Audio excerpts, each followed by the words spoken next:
told us to do about the oil spot that we have right at the end of our driving range, where it was like a thick piece, it just looked like somebody laid a piece of black tar stuff over the top of it.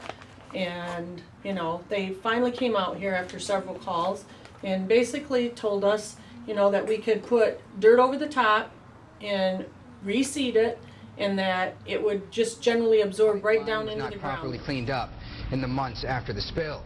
We first talked to John Bolenbaugh exclusively in February when he told us that as an oil cleanup worker, he was told to hide oil instead of properly remove it.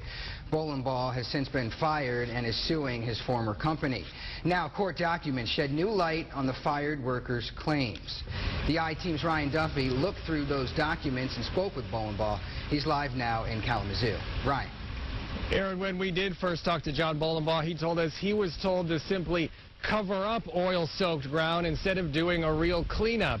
And he says since then he's been dealing with the repercussions of revealing that inside information. It is all oil. When John Bolenbaugh took us on this tour of the site of the Enbridge oil spill in February, he says he never imagined where it would lead.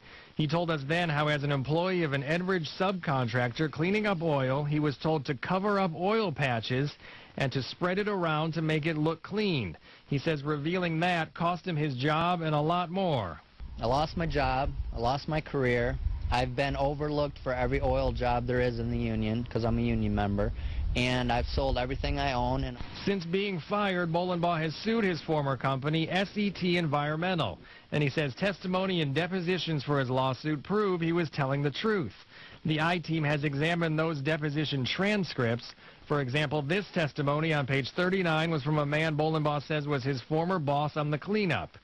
Do you recall being present at a meeting in which John Duncan told SET employees that they didn't have to cover up oil if it bothered their conscience? Yes. And when did that take place? After an O'Brien representative told us to spread oily debris in the woods out thinner so it would look less like there was thick oil. Testimony like this shows he was telling the truth and was unfairly fired. I mean, there is no other reason. I was a good employee. I never was wrote up, never missed a day of work. I'm a hard worker, and they all said Now, Enbridge reiterated to us today that Bolenbaugh was not its employee and said in a statement, we would be concerned if anyone was directed to do anything other than clean up the affected area, as we would never instruct a contractor to hide oil. Enbridge has committed since the outset of this incident to restore the area as close as possible to its pre-existing condition. SET Environmental would not comment today on his allegations. It just looked like somebody laid a piece of black tar stuff over the top of it. And, you know, they finally came out here after several calls and basically told us, you know, that we could put dirt over the top and reseed it, and that it would just generally absorb right down into the ground. It was just... Now, Enbridge reiterated to us today that Bolenbaugh was not its employee and said in a statement, we would be concerned if anyone was directed to do anything other than clean up the affected area, as we would never instruct a contractor to hide oil. Enbridge has committed since the outset of this incident to restore the area as close as possible to its pre-existing condition. SET Environmental would not comment today on his allegations. Reporting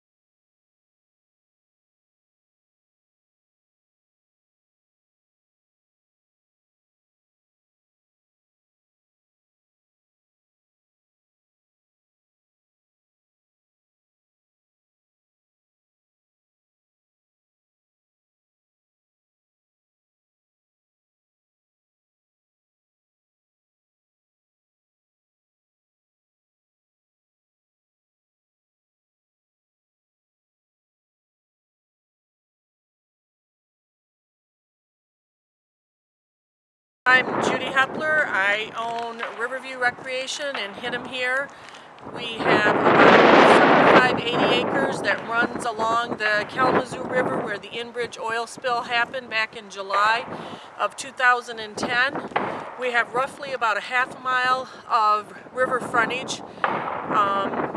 we had a lot of oil that was spilled into the river that came up onto our property, got on the trees, the foliage. The smell was so bad that you couldn't stand to be down here and hit outside on our golf driving range, which is how we make our income here. Also was on up toward the mini golf course that we own, and people would come, they would leave because the smell was so bad that it made you sick to be here, gave you a headache. We also own next door at the go-kart track, and we have an outdoor mini golf course there. Again, all of our business is an outdoor business, and we were affected from the July 2010 oil spill for that whole summer into the next summer. Basically, our income went down drastically, and we've been in contact with Enbridge trying to find out what they're going to do to take care of the oil spill, compensate us as a property owner for the loss of the property value. That is one of our main concerns now. It's hard to determine what that loss is going to be. We've talked to realtors, I've talked to lawyers, and until you put your property up for sale, you don't know what it's going to do. But all the realtors that we've talked to have said that it is most likely going to affect our property value negatively. The only answer we have is to put our property up for sale to try to get them to tell us what it's going to do. Did Enbridge clean up your property? I mean, did they clean the oil off of your property? No, there is still oil there. They were cleaning it off from the river, but there is still to this day, and this is March of 2012, there is still oil along the banks of the river. And they say that the amount that is there is not a problem. Well, it is a problem. I mean, you got the animal, you have deer back there that are drinking this oil, eating the grass that has oil on it. Yes. And here, why don't you show... Where I noticed that we have a driving range here that is roughly about 300 feet long, or yards long, and we've owned this property now for 8 years, and up until July of 2010, there was never a problem with anything on our grass here when we mowed. There was no mold, there was nothing. We started noticing the next summer when we were mowing that there was a black film, a dust that was coming up all over on the grass, off the grass when we were mowing. It got all over our shirts, on our face, and we were breathing it. We kept one of the shirts and we had to stop mowing. I couldn't let my employees mow because of the black stuff that was on there. So basically we either have to mow our grass with mask on or take the chance, my husband does when he's mowing it, that... This is the shirt. See the oil and the dirt. This is just from them mowing. And then you can also see the grass here.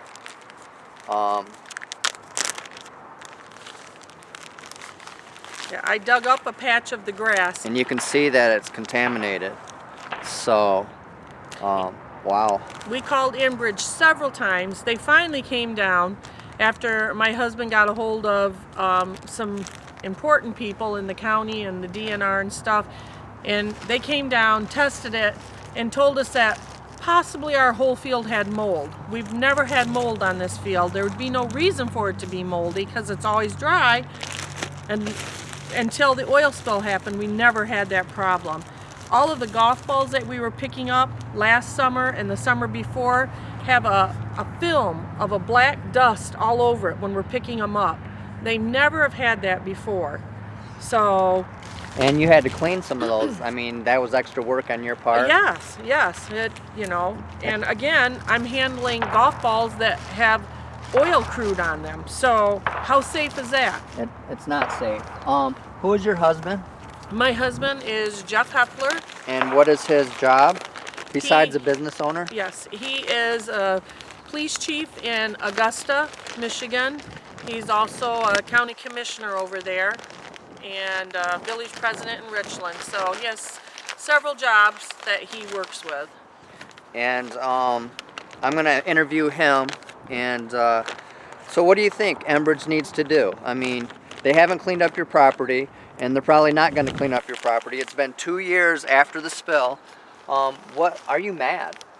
I'm very angry. I'm angry because my husband and I have worked for 30 some years to build a business, to build up a property, to get more value into it.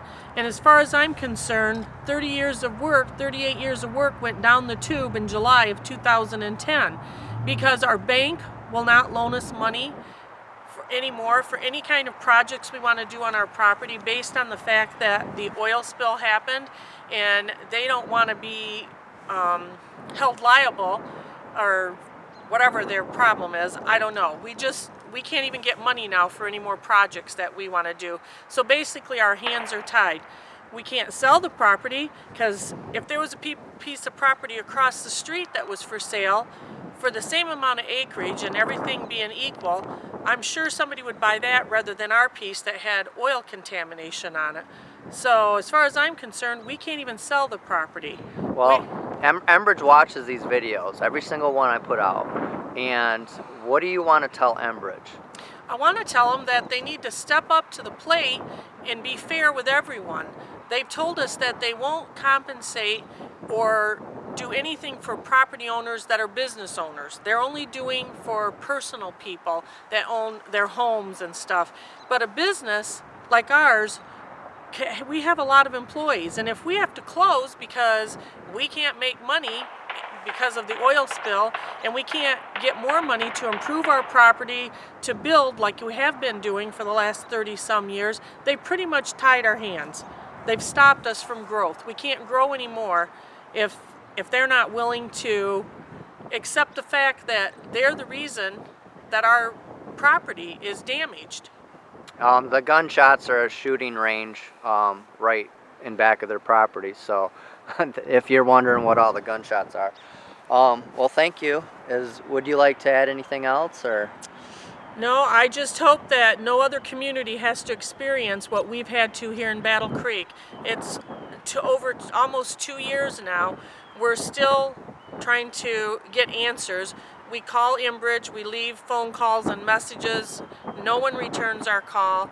So you just feel like you're pounding your head up against the wall. I think they're just waiting for the time limit to come to where you can't do anything about the damage that you have. Right, which is 3 years from July 2010. Right. And hopefully we can get, we need to get an attorney. A lot of these attorneys don't want to mess with this lawsuit because they're so scared of the big money corporation, and they don't feel like they can, fight it properly. And so we're not getting no justice for the community, and it's sad. Right. So I just pray that this doesn't happen to anybody else because it's been a nightmare, a real nightmare. What do you think about how, like, sick people, and have you heard about anybody being sick? I have. I know someone that lives across the street in the neighborhood from us, and they couldn't go outside that whole rest of that summer. Once the oil spill happened, they pretty much were shut inside, and I know that they're part of a lawsuit. I don't know with who else, but we're trying to get them to settle with us without having to have lawyers. A cost for us, more cost for them. We just want to try to get this straightened out like a responsible business person, which we are, and which I would hope Enbridge would be, but apparently not. Apparently they're not. No. They're above the law. Enbridge does What believe about that. Meredith Powell? What has she told you when you have Well, talked to her? we try to contact her and get some answers as to what's going to be done as far as cleaning up our property, and they say it's been cleaned up, but we can go right out there right now and I can show you where there's oil on our property. It hasn't been cleaned up. I want to know what they're going to do as far as the value of our property. We had our property evaluated just a little bit before the oil spill happened, so I know what it was worth. I've talked to realtors now, and they say, well, it's affected the price of what your property will be worth, but how much? You don't know until you put it up for sale. You just don't know until you come to that point. So But we've tried to call her back several different times, and she's never there or doesn't return the phone calls when we leave messages. So it's just real hard to get answers from anybody. Yeah. Just don't know what's going on. We're left in the dark. So. And you said it's been a long time since you've talked to her. Oh, it's been a long time. We've left messages and stuff with her voicemail. But it seemed like at the beginning when this happened, there was a new person you had to talk to every time. There was no consistency. When you started with one person, you gave them your story, you told them where you were, and then the next time you got a hold of somebody when they hadn't returned your call, or they called you but with no answer, next time you got a hold of them, it was a different person because that person had moved on and they were doing something else. So. How did Meredith Powell treat you? How did you feel? Well, I didn't feel like she treated me like I knew what I was talking about. I think she thought her degree made her a whole lot smarter than me, but I know what I see on my property. I know there's damage, and I know I deserve answers. Just because I'm a business owner and not a homeowner on this riverfront property does not mean that I should not be compensated or treated equally for the damage to my property. We have more than a half mile of riverfront on this property, probably one of the biggest pieces that was affected by it. And our business is totally an outdoor business. So during the first part of this oil spill, the smell was so terrible, I couldn't stand to be out there. So my customers didn't want to be out there either. They would come and it would smell so bad, some of them would leave and say, I'll be back when it doesn't smell like this. Well, I haven't seen some of them back yet, because, you know, the oil's still here. Granted, the smell isn't as bad as what it was before, but the oil is still here. The damage is still here. And just because we don't smell it right now does not mean that those particles aren't floating in the air and I'm not breathing it in. Right. Can you tell him about the golf balls and Yeah. the T-shirt? And you don't have to show him yeah. necessarily, but just tell him. When we pick up our golf balls out here, they normally come back and they're like this. I mean, Right. they might have some dirt spots on them, but they came back with a film, a gray film over all of them, every one that we were picking up. And the fellow that was driving the tractor that was picking them up had it all over his shirt, all over his face, so I made him stop because there was some kind of a film on the field, and it has to do with the oil. It was never there before, ever. And we've owned this place for 8 years. There was never anything on the field. And so we called ENBRIDGE, and finally after several calls, we got them down here to look. I mean, it took several calls. They came down and they looked and they said, well, we think it's mold. Well, I don't know how my whole field could get mold on it, the entire whole field, when it had never had mold before. So that was their answer. It's mold, it's nothing else. But they didn't take it, they didn't test it that I know of. They didn't take any part of the dirt and test it to see what it really was. They just gave us what they thought would pacify us as an answer as to it's mold. Ted Genoway, this is Jeff Hepler. He's a police chief in Augusta, Galesburg. Is that correct? For the village of Augusta, sergeant for the city of Galesburg. Aren't you a county commissioner also? I'm also Kalamazoo County Commissioner. You stay busy. Oh no, I don't do that. And a couple businesses. And Yeah, we own a couple businesses here, so. Well, I don't know if John has given you any background. Not much. I'm working on a story for On Earth magazine. It's a publication of the Natural Resources Defense Council, and it's an overview of the oil spill and then the slow cleanup and how everybody's feeling about the progress of the cleanup. And so, you know, just as we've been hearing that, you know, that I'm surprised to hear that there's been nobody out to do any cleanup on all of the waterfront that you've For got. us, we had about 40 acres that we estimate was probably underwater or contaminated at the time that the oil spill took place. We've told them about spots where there's oil on the property. They've came out and said, yeah, there's oil spots here, there, and a few spots. Yet they haven't come back to clean it up. It's been 2 years now. You know, we just want to be treated fairly. We realize we're a business. When this first happened, it was so terribly bad smelling down here that drove away our business. They did business, and you know, initially they said they were going to pay for, you know, buy properties out that were within the river, and we said, fine, buy us out. We had just had an appraisal done because we were building a new building, and it required us to have that for the bank. And then they turned around and said, we can't do that because you're a business, not a resident. You know, we're concerned about getting the property cleaned up and moving on with this, but it seems like they are in no rush to move ahead, and we don't want to go to court. We want to try to just sit down like their CEO said they would do and take care of business. He's lied to everybody. He had all of Squaw Creek, the whole residency. He had them all at a meeting. I will take care of you. I told them to tape record it, and they said, "No, we trust him." And I said, "Let me be there. I'll be in the corner somewhere, you know." They said, "No, John, we don't want any problems." Guess what? They all got screwed. Nobody got anything at Shaw Creek. I feel like they're just trying to outwait us until the time period is up to where they have to do something or compensate you for it, you know, which I And then think you'll is, take half of whatever. Right, I think that's a 3-year time period if I'm not mistaken, and so I think they're just trying to delay, stall, and outwait us and as many other people as they can. I feel the little amounts that they're paying out right now, little amounts as far as I'm concerned, is just a drop in the bucket to what this company makes in a day. And they're just paying off the little guy and trying to get rid of him. And then us people that won't settle for just little amounts, I want it cleaned up. I want my property restored back to what it was before, or as close as we can get it back. I want to be satisfied, and right now, I'm not satisfied. They haven't done anything for us.